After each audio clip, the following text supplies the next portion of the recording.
Hi students, I'm going to start Merchant of Venice. And the very first question which comes to my mind to teach you is Sources of the Merchant of Venice by William Shakespeare. Here at the screen, you can see why is the play named Merchant of Venice. The play is named after the protagonist, Antonio.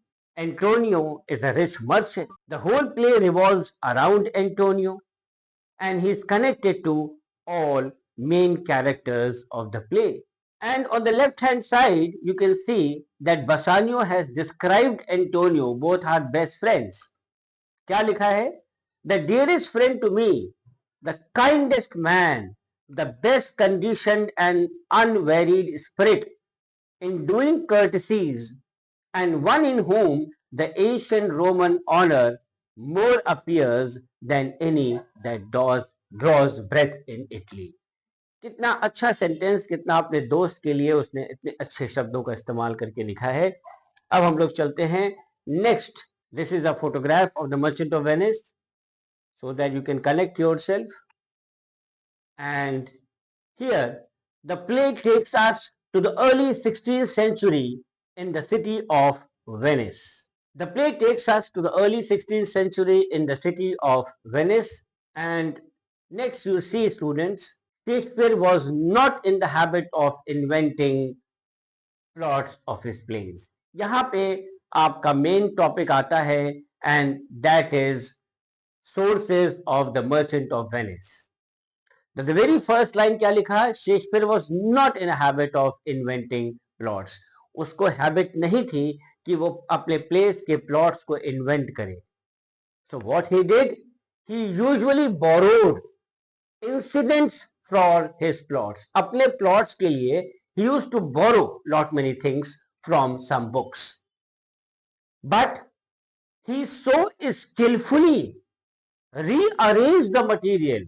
वो उनको इतने हुनर के तरीके से, skilled तरीके से, because he had the quality, he was adept in arranging the material which he borrowed, that his creations appeared entirely new and fresh. और जब वो फाइनल तैयार होता था by the hands of Shakespeare, it used to look like new and fresh. Why? Because Shakespeare beautified it. What he borrowed, जो भी वो लेता था उसको वो ब्यूटिफाई कर देता था and made those things more beautiful than the original creation. जिन सोर्सेस से उसने बोरो किया है उससे कहीं ज्यादा खूबसूरत वो उसको बना देता था.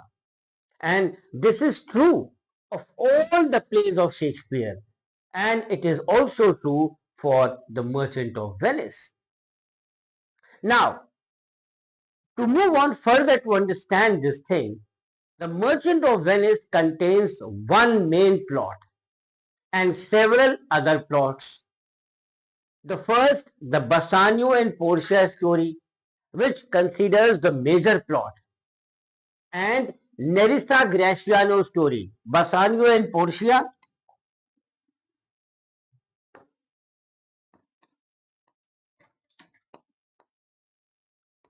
Bassanio and Portia story, पहला. दूसरा major plot, Nerissa ग्रेशियानो,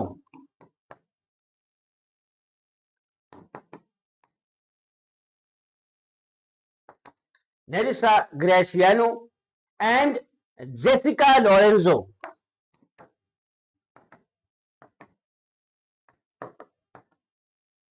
So always remember these three plots, these three stories are the subplots.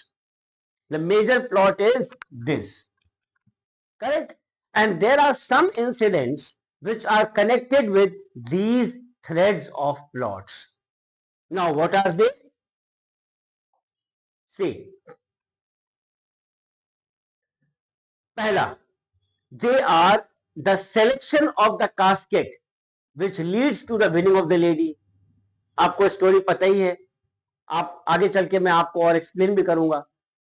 जो कास्केट है ना उसका selection, that is leading to the winning of the lady, that is then the ring incident, the bond incident, जो bond लिखा गया था, the इलोपमेंट of Jessica, इसका भाग जाना, and Nerissa and Graciano marriage. So these are the main points. And for these plots and for these incidents, Shakespeare is believed to be obliged to the following, जो मैंने पहला आपको बताया शुरुआत करते समय, sources for the Merchant of Venice. Now, इन जितने भी इंसिडेंट्स मैंने बताए या लिखे हैं, ऐसा विश्वास है, ऐसा माना जाता है कि अब जो हम आपको बताने जा रहे हैं उन्हीं चीजों पे शेक्सपियर ने बैंक किया, उन्हीं चीजों पे उसने ओब्लाइज किया. Now what are those? Just see. पहला, Gesta Romanorum. Now what is Gesta Romanorum? For the major plot and for the casket episode, Shakespeare is believed, जो हमारा कास्केट एपिसोड है, जो मेजर प्लॉट है मर्चेंट ऑफ वेनिस का, ऐसा माना जाता है कि शेक्सपियर ने इस बुक को पढ़ा होगा, वहां से कंटेंट उठाया होगा, तो इसलिए Shakespeare is obliged to this book. This book is in Latin, देखिए लिखा है, but it was translated into English.